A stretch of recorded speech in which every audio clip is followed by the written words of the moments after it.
Kung kailan pa naman tag-init, saka papahirapan ng supply ng tubig sa Barangay 28 sa Lawag City, Ilocos Norte.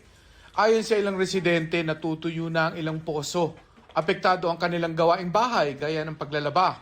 Dati-rati, sir, pag April, marami pa. Ngayon, tagtuyot na, wala na ang laman ng puso namin.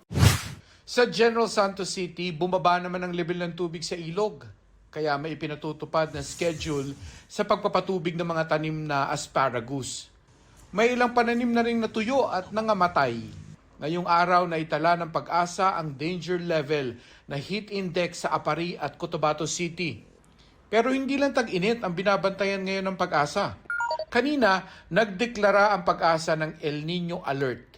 Ibig sabihin, lalong tumataas ang tsansa na magkaroon ng El Nino sa mga susunod na buwan sa pagitan ng Hunyo hanggang Agosto na posible pa raw tumagal hanggang sa unang bahagi ng 2027. Hindi rin po natin niro-roll out yung strong to very strong El Nino na sinasabi nilang Super El Nino dahil may possibility naman po by October, November, December or November, December, January. But for now, napakalayo pa at hindi pa po nag-i-agree ang lahat ng models.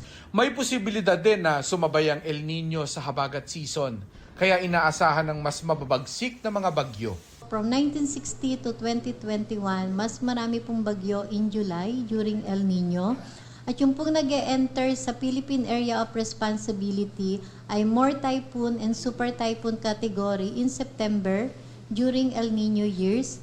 Nasa 9 hanggang 17 bagyo ang inaasahan mula Mayo hanggang Oktubre ngayong taon.